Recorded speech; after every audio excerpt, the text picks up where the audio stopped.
रद्दे दुआ का निस्फ़ असासा तुम्हारे नाम, तुमने भी मेरे साथ हथेली उठाई थी। रद्दे दुआ का निस्फ़ असासा तुम्हारे नाम, तुमने भी मेरे साथ हथेली उठाई थी। हाथों को दिल ने खून की तरसील रोक दी, मैंने तुम्हारी याद में उंगली उठाई थी। So today we will start renal regulation of calcium, phosphate, potassium, and fourth one is magnesium. So today we will discuss renal regulation of calcium, potassium, phosphate, and magnesium.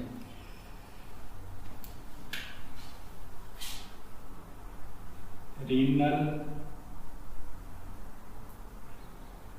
regulation of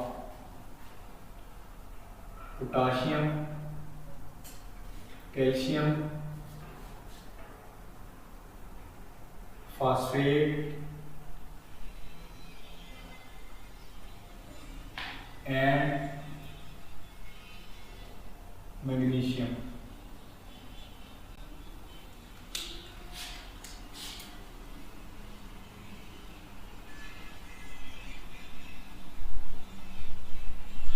We will discuss that how our kidney maintain the imbalance which occur due to these ions. That how our kidney maintain the imbalance of these ions to maintain the homeostasis. Suppose अगर किसी condition में potassium की जो है concentration plasma में बढ़ रही है, तो उस कंडीशन में कैसे किडनी जो है अपना रोल परफॉर्म करेगा और उस कंसंट्रेशन को नॉर्मल अपनी ओरिजिनल वैल्यू पे लेके आएगा। ठीक है, सेम इसी तरह कैल्शियम के साथ भी किडनी जो है ऐसे करेगा, फास्फेट के साथ भी और मैग्नीशियम के साथ ही। अब इसकी जो है ना एक एक आयंस के हम जो है ना रिनल मैकेनिज्म को वन बाय वन डिस्कस करते हैं। ठीक है, first of all we will discuss the renal mechanism of potassium regulation. First of all renal mechanism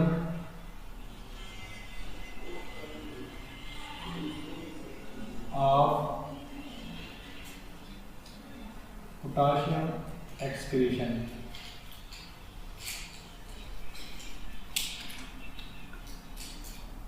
कि किस तरह जो है अगर किसी कंडीशन में प्लाज्मा में पोटाशियम की कंसंट्रेशन बढ़ जाती है तो उसको हम कहते हैं हाइपरकैलेमिया। अगर पोटाशियम की कंसंट्रेशन कम हो जाती है तो उसको कहते हैं हाइपोकैलेमिया। तो किस तरह हमारा किडनी जो है मेन रोल परफॉर्म करता है और उस लेवल को जो वो इम्बैलेंस बॉडी में क्रिएट होता है उसको वापस अपने नॉर्मल पोजीशन में ला के हमारा बॉडी को जो होम्योस्टेसिस है उसमें अपना रोल प्ले करता है। ठीक है, तो अब सबसे पहले हम देखते हैं कि जो पोटाशियम है ये सेल के अंदर ज़्यादा होती है या सेल के बाहर ज़्यादा होती है। पोटाशियम सेल के अंदर बाहर ज़्यादा होगी या अंदर ज़्यादा होगी या बाहर ज़्यादा होगी? यस, पोटाशियम सेल के अंदर ज़्यादा होती है और बाहर कम होती है। ऑलमोस्ट 98% जो पोटाशियम है वो सेल के अंदर होती है और 2% पोटाशियम जो है सेल के बाहर होती है। ठीक है, यानी कि intracellular potassium concentration is 98% and extracellular potassium is 2%। अब इधर पॉइंट ये समझने वाला है कि अगर किसी वजह से ये जो 2% है ये किसी वजह से हो जाती है 4%, इसका मतलब जो बॉडी की जो होम्योस्टेसिस है पोटाशियम का वो डिस्टर्ब हो गया है। अब इस होम्योस्टेसिस को में जो डिस्टर्बेंस आई है इसको मेंटेन कौन करता है जी? इसको मेंटेन करने के लिए किसको टास्क दिया जाता है? किडनीज को। ठीक है, अब हम डिस्कस करेंगे रिनल मैकेनिज्म कि अगर किसी वजह से हाइपरकैलेमिया हो जाए या हाइपोकैलेमिया हो जाए तो उसको कैसे हमारा किडनी जो है मेंटेन करता है। ठीक है, तो अगर वैसे हम देखें तो एक्स्ट्रासेलुलर फ्लूइड में ऑलमोस्ट 4.2 मिलीकोल पर लीटर जो है हमारे पास होती है पोटाशियम की कंसंट्रेशन। जो एक्स्ट्रासेलुलर फ्लूइड है उसके अंदर कितनी होती है? 4.2, यानी कि प्लाज्मा के अंदर। अगर किसी वजह से ये कंसंट्रेशन ज्यादा हो जाए तो इसको हम क्या बोलेंगे? हाइपरकैलेमिया। क्या बोलेंगे इसको? हाइपरकैलेमिया। हाइपरकैलेमिया। और अगर किसी वजह से कंसंट्रेशन कम हो जाए तो इसको हम बोलते हैं hypo kalaemia.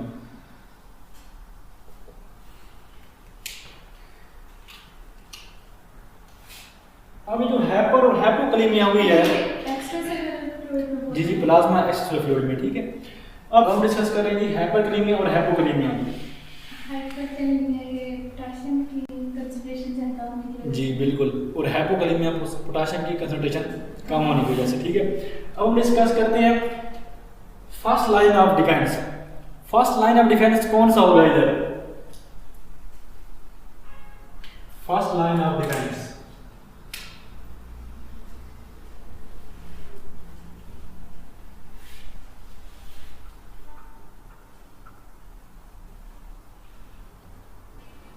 first line of defense. What is the first line of defense? नहीं फर्स्ट लाइन ऑफ डिफेंस ये होगा यहाँ पे जो एक्स्ट्रासेलुलर फ्लूइड है और जो इंट्रासेलुलर फ्लूइड है उसके दरमियान जो पोटेशियम की कंसंट्रेशन बड़ी है उसको इक्वल डिस्ट्रीब्यूट करेगा, ठीक है।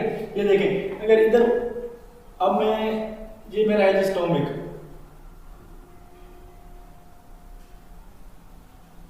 ठीक है, और ये है मेरा जीएटी। तो जीएटी से जब ज्यादा पोटेशियम इज़हार होगी, मैं ऐसी खुराक खा रहा हूँ डाइट, मैं ऐसी डाइट खा रहा हूँ जिसमें पोटेशियम ज्यादा थी, तो पोटेशियम यहाँ से जीएटी से ज्यादा रीअब्जॉर्ब होगी। जब ज्यादा रीअब्जॉर्ब होगी तो ये कहाँ पे आएगी? एक्स्ट्रासेलुलर फ्लूइड में। और एक्स्ट्रासेलुलर फ्लूइड से मतलब यहाँ पे पहले थी 2, फिर हो गया 4।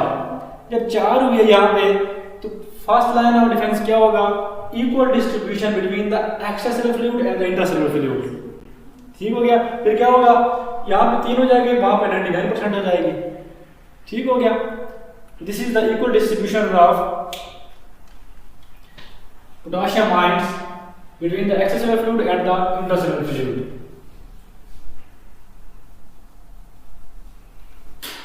What is the first line of defense? Equal distribution.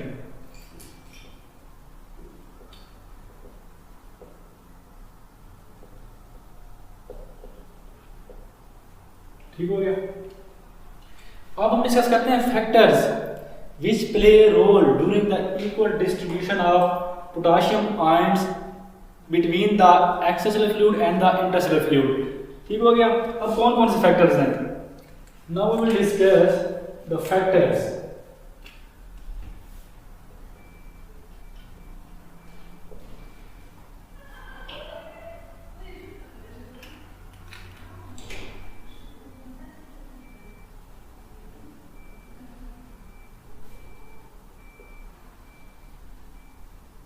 This is the cell. This is the cell. Here is potassium. कौन से फैक्टर्स ऐसे हैं जो पोटेशियम को एक्स्ट्रासेलुलर फ्लूइड से इंट्रासेलुलर फ्लूइड में मूव करेंगे? इन केस ऑफ हाइपरकैलीमिया, ठीक हो गया।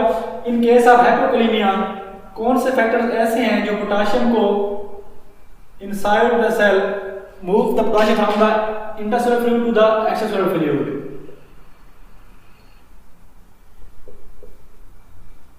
ठीक हो गया। तो ये 4 फैक्टर हैं, एक है इंसुलिन, दूसरा है एल्डोस्टेरोन, तीसरा है जी हमारे पास बीटा एंड्रोनर्जिक रिसेप्टर्स, और चौथा है हमारे पास अल्कालोसिस या एसिडोसिस, ठीक हो गया। सबसे पहले हम डिस्कस करते हैं इंसुलिन।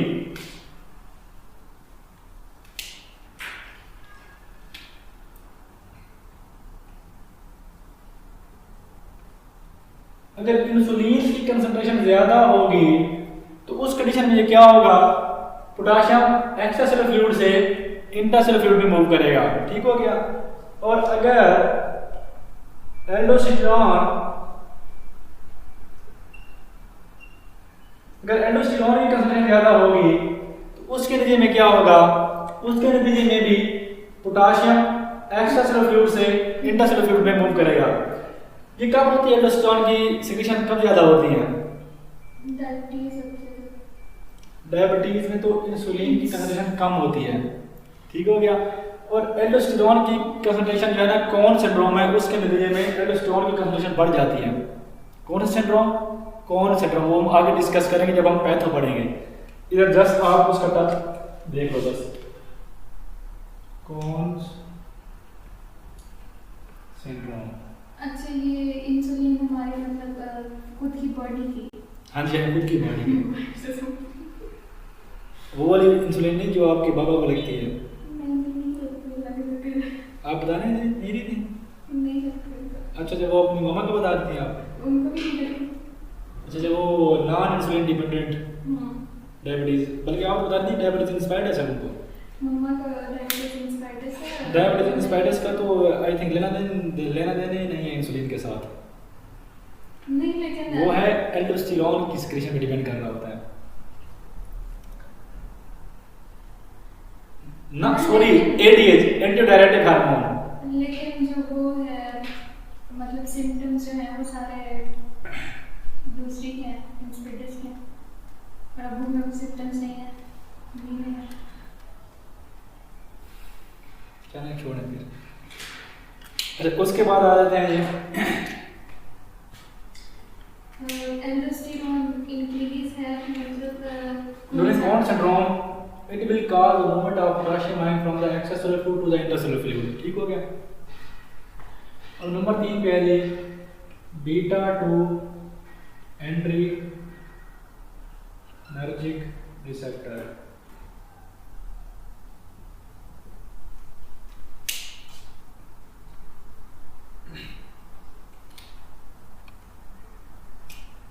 फॉर एग्जांपल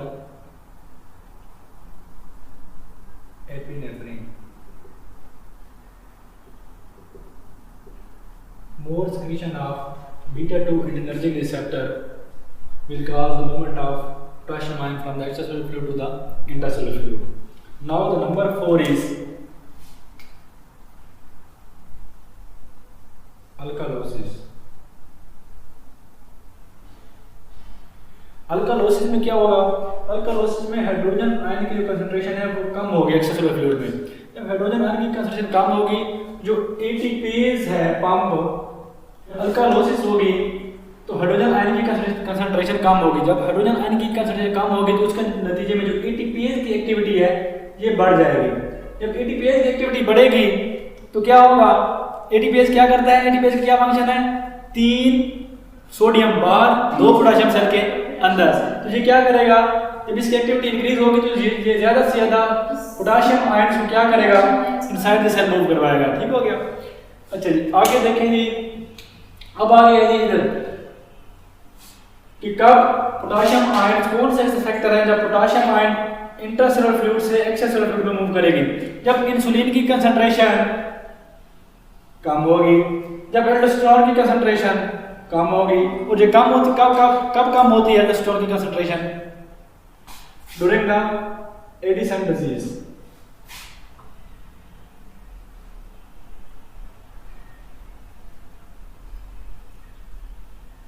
और इंसुलिन की कंसंट्रेशन कब कम होती है? During the diabetes mellitus.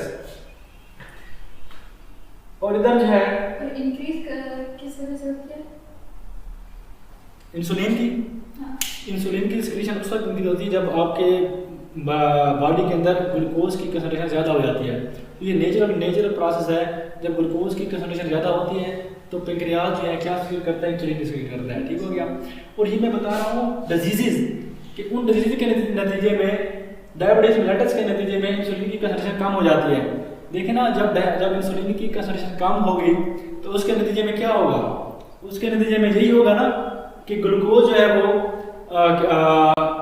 Extracellular fluid mean plasma में रह जाएगा और सेल के अंदर मूव नहीं करेगा। ठीक हो गया ना। अच्छा, अब देखें हम एडिसन डिजीज में एल्डोस्टेरोन की कंसंट्रेशन क्या हो जाएगी? कम हो जाएगी। तो उसके नतीजे में क्या होगा? पोटेशियम आयन इंट्रासेलुलर फ्लूइड से एक्स्ट्रासेलुलर फ्लूइड में मूव करेंगे। इस तरह बीटा एनर्जी रिसेप्टर क्या हो जाएगा? इधर इनकी ब्लॉकेज हो जाएगी। उस ब्लॉकेज के नतीजे में क्या होगा? पोटेशियम अंदर से बाहर मूव करेगा। जब इसकी स्टिमुलेशन हो रही थी तो पोटेशियम बाहर से अंदर मूव कर रहा था। जब ब्लॉकेज हो रही है तो जाहिर सी बात है पोटेशियम अंदर से बाहर मूव करेगा। और इधर होगी एसिडोसिस। ब्लॉकेज किस चीज की? बीटा 2 एंड एनर्जिक रिसेप्टर्स की। ठीक है। अच्छा अब देखें ATP during acidosis hydrogen ion की कंसंट्रेशन क्या होगी, बढ़ जाएगी। जब ये कंसंट्रेशन बढ़ेगी तो एटीपीएस की एक्टिविटी कम होगी। जब एटीपीएस की एक्टिविटी कम होगी तो कम पोटेशियम अंदर से बाहर से अंदर आएगा और अंदर से ज्यादा पोटेशियम बाहर जाएंगे, ठीक है। तो this is the factor which play role during the equal distribution of potassium ions। अभी तक renal mechanism यहाँ पे नहीं आया, यहाँ पे अदर फैक्टर्स आए हैं जो पोटेशियम को इक्वल डिस्ट्रीब्यूट करवा रहे हैं between the extracellular fluid and the intercellular fluid। Now we will discuss the main task which is performed by the kidney, that how kidney maintain the homeostasis of potassium ions in the body। अब देखें kidney को हम क्यों कहते हैं कि इसको main task दिया जाता है, क्योंकि है जो फीसिस हैं, ठीक है, जब हम खुराक खाते हैं उसके अंदर जो पोटेशियम होती है वो ऑलमोस्ट फीसिस में 5 to 10% सेक्रेट होती है, एक्सक्रीशन होती है उसकी, ठीक हो गया। जो हम खुराक खाते हैं उसके अंदर जो पोटेशियम होती है वो पोटेशियम फीसिस के अंदर बहुत थोड़ी एक्सक्रीट होती है हमारी बॉडी से, almost 5 to 10%। Now we will discuss the renal mechanism, overview of renal mechanism।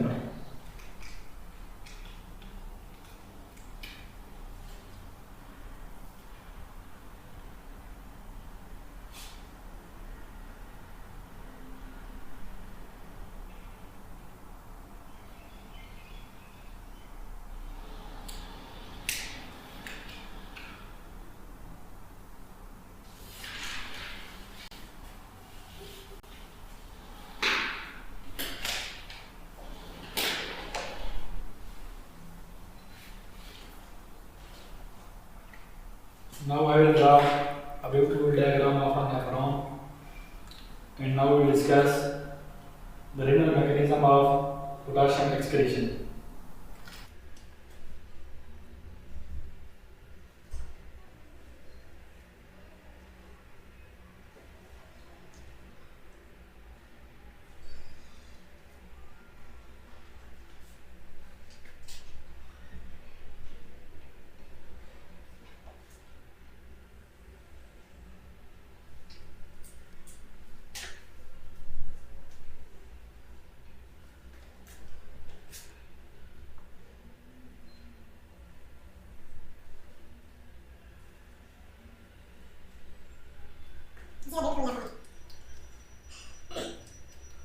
Now we will discuss the overview of renal mechanism of potassium excretion। So almost 65% जो है पोटाशियम की एक्सक्रीशन होती है proximal tubules के अंदर। जो potassium यहाँ से फिल्टर आउट हो रही है उसकी 65% कहाँ पे रिजॉर्व हो रहा है, कहाँ पे रिजॉर्व हो रहा है, प्रॉक्सिमल ट्यूब्यूल के अंदर, ठीक है। जो और जो renal mechanism है ये फर्दर 3 प्रोसेस पे डिपेंड कर रहा होता है, ठीक है। कौन कौन से 3 प्रोसेस? नंबर 1 की rate of potassium filtration from the glomerulus capillaries into the Bowman capsule। Number 2, rate of potassium reabsorption, and number 3, rate of potassium secretion। ठीक है, बड़ी मजे की बात है। ये तीसरा पॉइंट है ना, सिक्रीशन। पोटाशियम इसके ऊपर डिपेंड कर रहा होता है कि कितनी पोटाशियम हमारी बॉडी से एक्सक्रीट होगी, ठीक है। क्योंकि जो प्रॉक्सिमल ट्यूब्यूल है और डिस्टल ट्यूब्यूल्स है, यहाँ पे जो फिल्टर्ड लोड जितनी मतलब फिल्टर्ड होती है यहाँ पे, उसका 8% जो है यहाँ पे पहुँचता है डिस्टल ट्यूब्यूल्स के अंदर, ठीक है। लेकिन जो एक्सक्रीशन है इसकी वो होती है ऑलमोस्ट 12%, ठीक है। मैं यहाँ पे क्या समझाना चाह रहा हूँ, अगर 100% यहाँ से फिल्टर आउट हो रही है, उसका 65% कहाँ पे रिजॉर्व हो रहा है, प्रॉक्सिमल ट्यूब्यूल्स के अंदर। और लूप ऑफ हेनले में बेसिकली ठीक सेंटर लूप ऑफ हेनले में इसकी रिजॉर्वेशन होती है, और यहाँ पे कितनी होगी, almost 25 to 30%, absorption of potassium, ठीक हो गया। और डिस्ट्रीब्यूट, लेट डिस्ट्रीब्यूट और कलेक्टिंग डक्ट, इसके अंदर 8% फिल्टर डिलीवर होगी पोटाशियम, जो यहाँ पे फिल्ट्रेट आया था। जितना फिल्ट्रेशन हुई थी यहाँ पे, उसका 8% कहाँ पे आएगा, 8% डिस्टिल्ड के अंदर आएगा। लेकिन अगर यहाँ पे 8% आ रहा है तो यहाँ पे तो बढ़ रही है 12%। ये क्यों बढ़ रही है, इसलिए बढ़ रही है कि यहाँ इसके अंदर लेट डिस्ट्रीब्यूट और कलेक्टिंग डक्ट के अंदर फर्दर ऐसे प्रोसेस होती हैं depending on the body requirement. ऐसे सेल्स हैं जहाँ पे या तो वो कैल्शियम पोटाशियम को या तो सिक्रीट करते हैं या उसको रीअब्सॉर्ब करते हैं। अब कौन कौन से सेल्स हैं, मैंने आपको आज से 2-3 पहले लेक्चर जो गुजर गए हैं तो उन्हें मैंने बताया था कि जो डिस्ट्रीब्यूट्स हैं और जो कलेक्टिंग डक्ट्स हैं, ये स्पेशलाइज्ड सेल से मिलकर बनी होती हैं। इनमें 2 तरह के सेल्स थे, कौन कौन से थे, प्रिंसिपल सेल्स और इंटरकलेटेड सेल्स।